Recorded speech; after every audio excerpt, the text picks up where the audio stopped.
अस्सलामुअलैकुम। हम बात कर रहे हैं सुबहानी इल्म के मौजू पर। और पिछले 10 भाग के 11 भाग हो गए, मेरे ख्याल से ये 12वां भाग है। और हमने पिछले नशिस्त में समझा कि ज़ू क्या है, लौहे महफूज अव्वल क्या है, लौहे महफूज दोम क्या है, कानून लौहे महफूज क्या है। इस पर हमने गौर व फिक्र किया। हमने एक एग्ज़ाम्पल से जाना कि ये पूरी कायनात जो है वो सिफ़ात इलाही का खेल है। चूँकि अल्लाह अहद है, इसलिए सिफ़ात इलाही से कसरत जो है इस कायनात में पैदा हुई और बंदा कसरत में है। हमने देखा कि अल्लाह की एक सिफ़ात है खालिक, और खालिक जो है अपने आप में 5 सिफ़ातों का मजमूआ है, जिसमें अहद है, समद है, लम यलिद है, वलम यूलद है, वलम यकुल लहू कुफुवन अहद है। तो ये कुछ सिफ़ात ऐसे हैं कि जिनका अक्स जो है इंसानी जात पर ऐन उलट पड़ता है, ऐन उलट। कुछ सिफ़ात ऐसे हैं जिनका हिसाब जो है वो अक्स के हिसाब में एकदम सीधा सीधा पड़ता है, और कुछ ऐसे सिफ़ात हैं जो कि खुसूसी अल्लाह अज़्ज़ व जल के लिए रिज़र्व हैं। तो जब ऐसे सिफ़ातों का अक्स जो है कायनात पे पड़ता है तो वो उसका ऐन उलट हो जाता है। तो हमने देखा कि खालिक यानी उसकी सिफ़ात, मखलूक यानी कि सिफ़ात का अक्स, और रूह जो है वो अम्र रब्बी है। ये तीनों का ताल्लुक़ जो है ज़ू से है। ज़ू हमने पिछले भाग में भी हमने ज़ू के बारे में पढ़ा है। तो हम कोशिश करेंगे कि ज़ू का जो पिक्चर है इस मामले में पूरा का पूरा इस बार पूरा का पूरा क्लियर हो जाए। तो इन सभी का जो ताल्लुक़ है वो ज़ू से है। खालिक और मखलूक के बीच जो भी ताल्लुक़ कायम है वह ताल्लुक़ जो है खालिक के सिफ़ात का अक्स है। इस संबंध को, ये जो खालिक और मखलूक के दरमियान संबंध हुआ, इसको जू कहा गया। यानी खालिक और मखलूक के बीच ये जो कनेक्शन बना हुआ है यह भी जू का ही एक रंग है, उसका ही एक रूप है।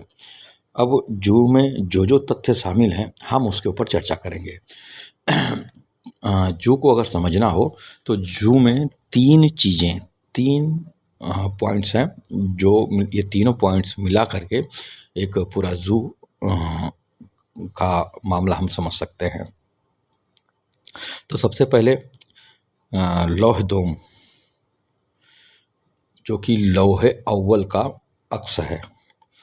लौहे अव्वल क्या, लौहे महफूज अव्वल क्या, यानी कि अल्लाह की तमाम इल्म, यानी कि उनकी मालूमात इस कायनात के बारे में शुरू से लेकर के अंत तक है, जो अल्लाह के ज़हन में है, उसका अक्स जो है वो लौहे महफूज अव्वल है। इसको हम जानते हैं। तो जब इस लौहे महफूज अव्वल के हुक्म में इंसानी इरादा, अख्तियार के साथ में एक संबंध स्थापित हो जाता है, कि रब्त कायम होता है, और खालिक के इस इल्म और इंसानी इरादे के बीच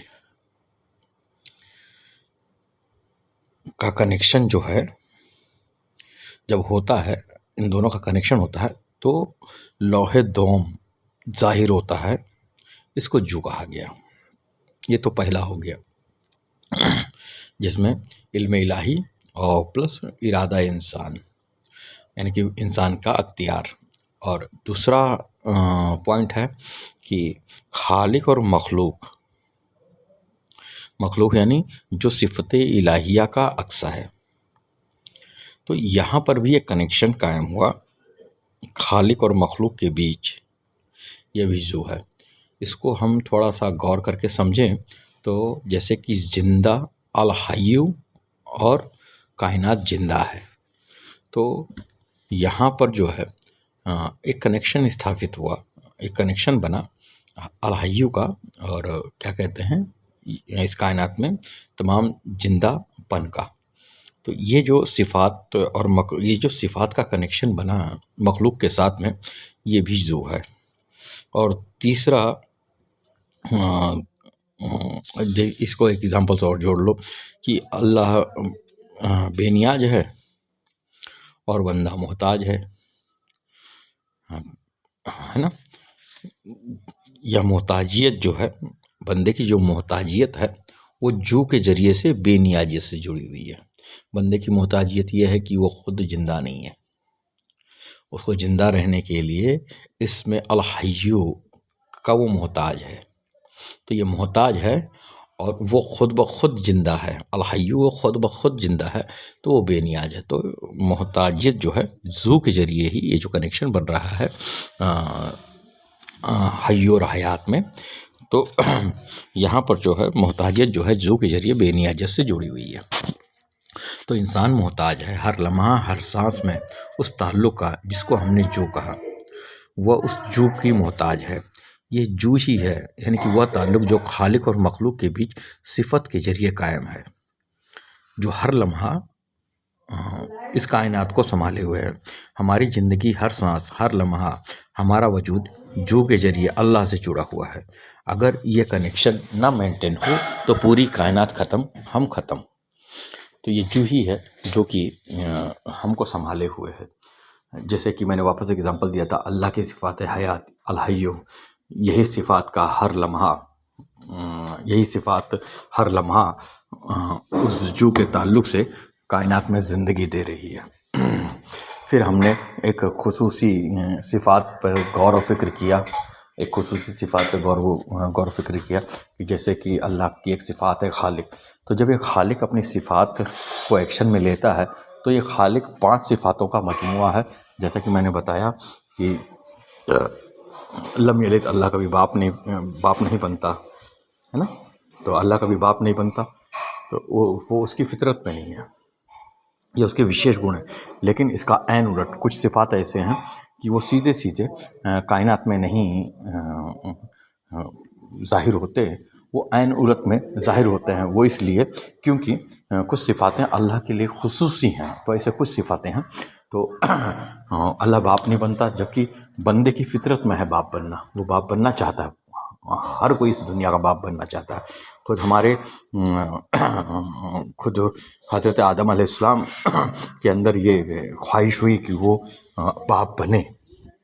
यही वजह है कि जन्नत में जो हमको एक वाक़या सुनाया जाता है कि माँ हव्वा ने फल खाया, तो ये इसी और यही वो मुद्दा था कि जिससे शैतान ने उनको भरमाया, ये बाप बनने वाला हमेशा रहने वाला मुद्दा। तो ये बाप बनना जो है इंसान की फितरत में है। तो मखलूक के अंदर जो पैदा करने की क्षमता है वह इसी तरफ इशारा है कि अल्लाह जो है वो बाप नहीं बनता, लेकिन बंदे के अंदर की ख्वाहिश है, उसकी फितरत है कि वो बाप बनेगा, उसकी चाहना है कि वो बाप बने।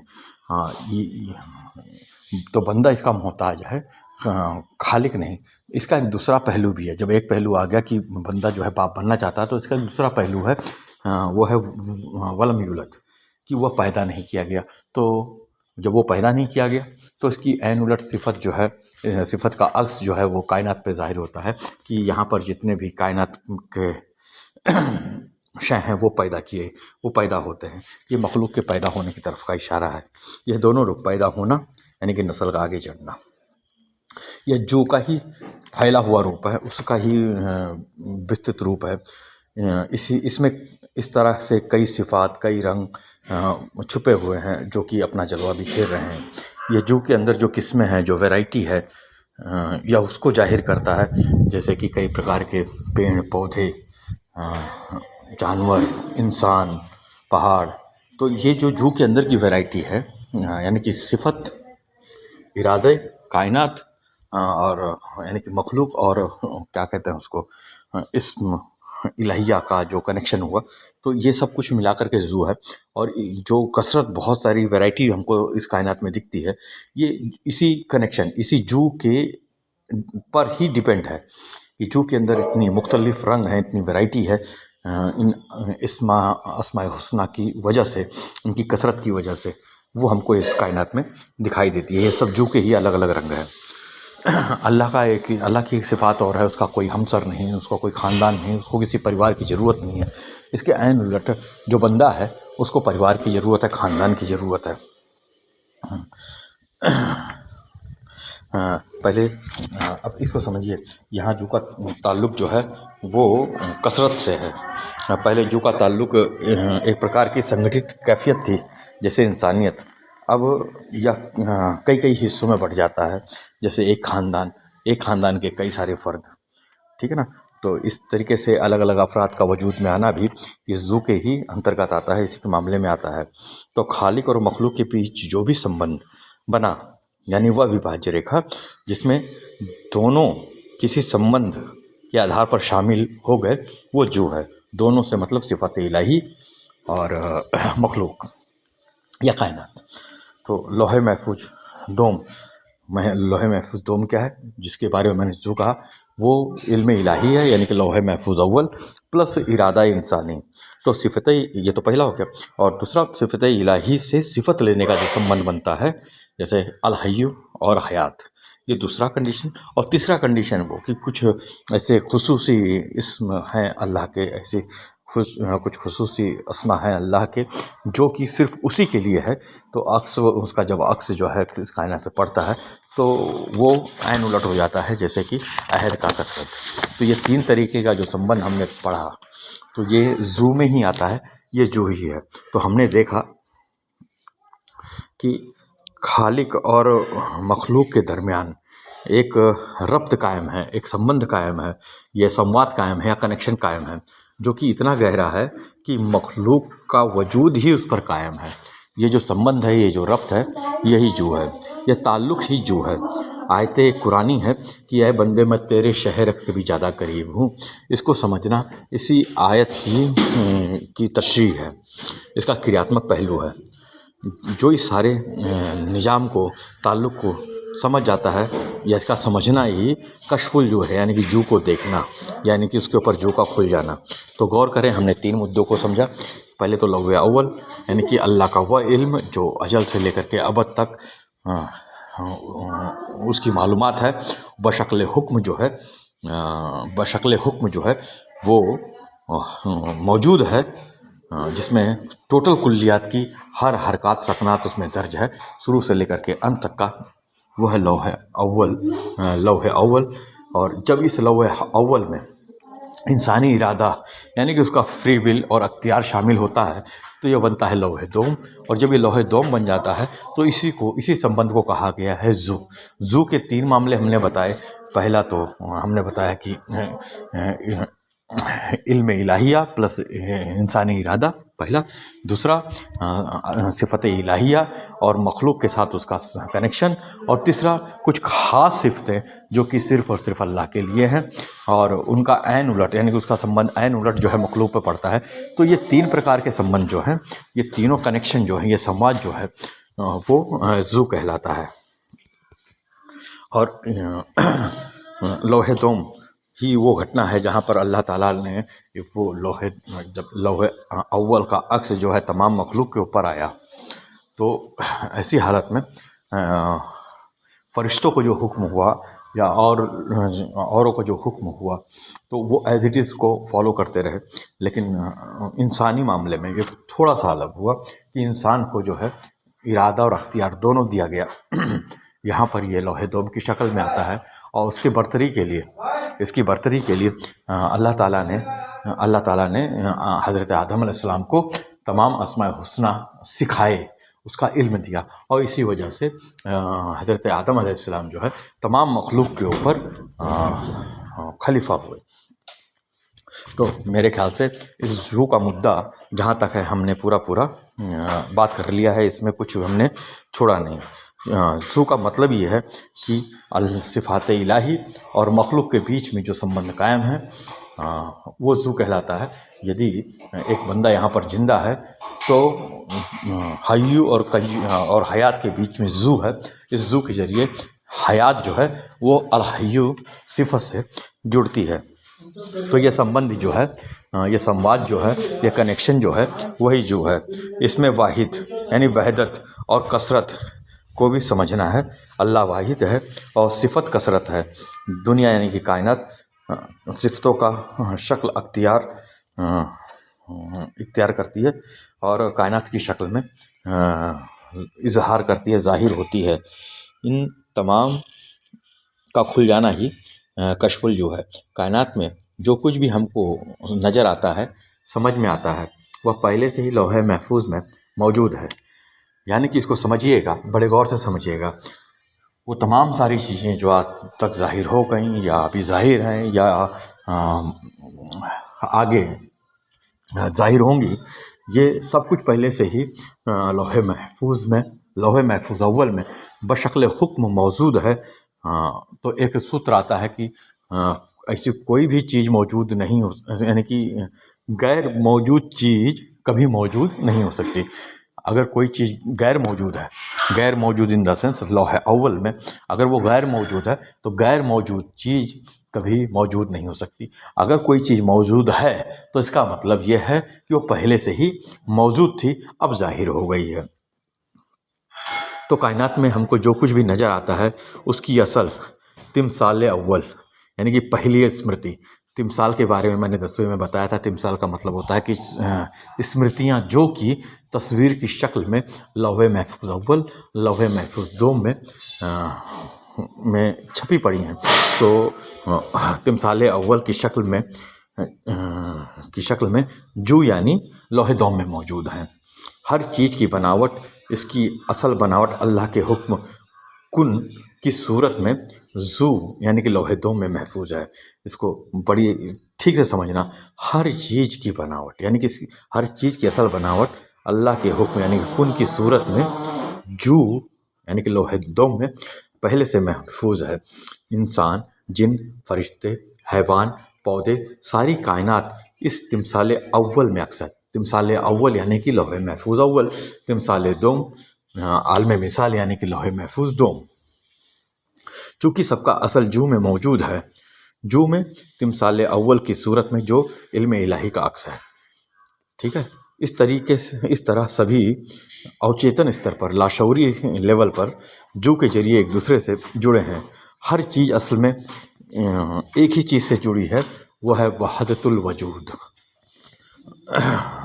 इसी को वहदतुल वजूद कहा जाता है कि हर चीज़, कोई भी चीज़ यहाँ पर दूसरी नहीं है। सब चीज़ एक ही रंग में, एक ही ढंग में, एक ही आइडियोलॉजी में जुड़ी पड़ी हैं। जैसे कि जू, जैसे कि तिमसाले दोम, ठीक है ना। तो ये इसी को ही हम यहीं से हम वहदतुल वजूद का कॉन्सेप्ट बड़ी अच्छी तरीके से समझ सकते हैं। जो फ़र्द इस जू की गहराई, इस जू को गहराई से समझ जाएगा तो कहते हैं कि उसे इस कायनात की इस कायनात में मौजूदात की हकीकत जो अदृश्य है वह उसको समझ जाएगा। इसे कहते हैं अदृश्य को समझना, गैब को समझना। इसको अरबी में कहते हैं या उर्दू में कहते हैं मुग़य्यबात अक़वाम। अक़वाम का मतलब होता है टोटली जो कुछ है, ठीक है ना। मुग़य्यबात मतलब जो गैब में है। तो इस टोटली जो कुछ है, इसका जो गैब है वो इंसान की मौजूदात का जो गैब है वो इंसान की समझ में, उसके फ़हम में आ जाता है। अब वो समझ जाता है कि मौजूदात की हकीकत क्या है। और दूसरा ये कि कायनात के छिपे हुए कारण यानी घटक यानी कवानीन जिन पर यह सारा निज़ाम चल रहा है, इसी को ही मुग़य्यबात अक़वाम कहा जाता है। हर एक चीज़ की हर एक मौजूदात की का छुपा हुआ पहलू है ना, वो उसके सामने प्रेजेंट हो जाता है। जब ये उसके सामने प्रेजेंट हो जाता है तब उसके दुनिया को देखने का जो नज़रिया है वो पूरा का पूरा बदल जाएगा। वो जर्रे की हर हरकत को एक दूसरे की हरकत से जुड़ा हुआ देख सकता है, समझ सकता है। जैसे बीज और दरख्त, वो बीज में ही दरख्त देख लेता है और बीज के बढ़ते हुए रूप को किन किन दायरे से होकर के वो बड़ा है, कैसे कैसे उसने फिर फल दिया, वो तमाम उस बीज से ही वो समझ जाएगा, या उस दरख्त से ही उस बीज की कहानी समझ जाएगा। वो सब कुछ देखता है, वो सब कुछ देखता है। उस पौधे में लगने वाली हवा, खाद, पानी, मिट्टी, तमाम सारी चीज़ें, वो सब कुछ देखता है। जो कि समझ रखने वाला व्यक्ति समय और स्थान से परे हो जाता है। वो माजी, हाल, मुस्तकबिल, भूत, भविष्य, वर्तमान सब पर निगाह रख सकता है। जो में तिमसाल अव्वल की शक्ल में हुक्म मौजूद है। तिमसाल अव्वल लौहे महफूज अव्वल की शक्ल में हुक्म मौजूद है, तो वो हो गया तिमसाल दोम। कुल कायनात की शुरू से लेकर के अंत तक की पूरी मालूमात, और यह सब बस एक नुक्ते पर होते हैं, बस एक नुक्ते पर। यही सबसे महत्वपूर्ण बिंदु है, यह सब एक नुक्ते पर होता है, वो है जो। तो जो की परिभाषा अगर हम इन शॉर्ट में लें तो मौजूदात यानी सृष्टि का वो एकीकृत रूप, यानी कि मौजूदात का वह मजमुआ जो सिफ़तें अल्लाह की बनावट पर आधारित है। हाँ, अल्लाह की सिफ़तें, अल्लाह की जो तमाम सिफ़तें हैं उनके खदोखाल पर, उनकी बनावट पर, उनके खाके पर आधारित है। यानी कि मौजूदात का वो मजमुआ जो अल्लाह के सिफ़ात के खदोखाल पर मुश्तमिल है, उसको हम जो कहते हैं। तो मेरा ख्याल है कि ये बहुत ही क्लिष्ट पॉइंट था जो को समझना, है ना।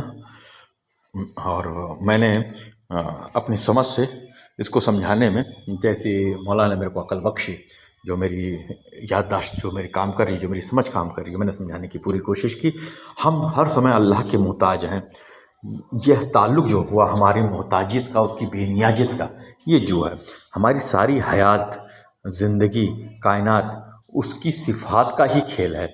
हमारी हर हरकत का असल इधर नहीं, इधर तो नकल है। हमारी हर हरकत का असल जो है वो सिफ़त इलाही में मौजूद है। हम इधर जो है सिफ़त इलाहिया का जो प्रभाव है, उसका जो पावर है, उसका जो चैतन्यता है, उसकी जो तेज है, उसको ले करके उसका इस्तेमाल यहाँ पर करते हैं कि हमें हरकत और बरकत दोनों दिखाई देती है। तो ये जो संबंध बना सिफ़त इलाहिया और कायनात के दरमियान, ये ज़ू है, और ये ज़ू को समझना ही असल बंदगी है। और यहीं पर ही असल बंदगी यानी कि असल इबादत इंसान कायम कर सकता है। मखलूक हर समय अल्लाह की मोहताज है। यह ताल्लुक़ जो बना, यह ज़ू है, यही असली बंदगी है। अब मेरे ख्याल से ज़ू के मुताल्लिक़ मैंने एक लंबा समय लिया समझाने के लिए, और मौला से दुआ है, और यही मेरे को समझ में भी आता है कि शायद मैंने आप लोगों को समझाने में कोई कसर नहीं छोड़ी। मौला हम सबको इस मुद्दे को, इस रूहानी इल्म को समझने की तौफ़ीक़ अता फ़रमाए। और ये ज़रूरी है कि जब आप उसको सुने तो खैर ये रील तो यार बड़ी बन गई, लेकिन जब आप इसको 1 से 2 बार सुनोगे तो इसका एक हल्का सा खाका जो है तुम्हारे दिमाग में ज़ाहिर होगा। हालांकि जब मैं अगली बार जब ये नया रील बनाऊंगा, नया सीरीज़ बनाऊंगा, तो इन सब को फिर से एक बार मैं रिपीट करूंगा, और फिर हम आगे वाले मुद्दे पर जाएंगे। तो मौला हम सबको इसको समझने की तौफ़ीक़ अता फ़रमाए, और सबको बहुत सारी दुआएं, और अल्लाह हाफ़िज़।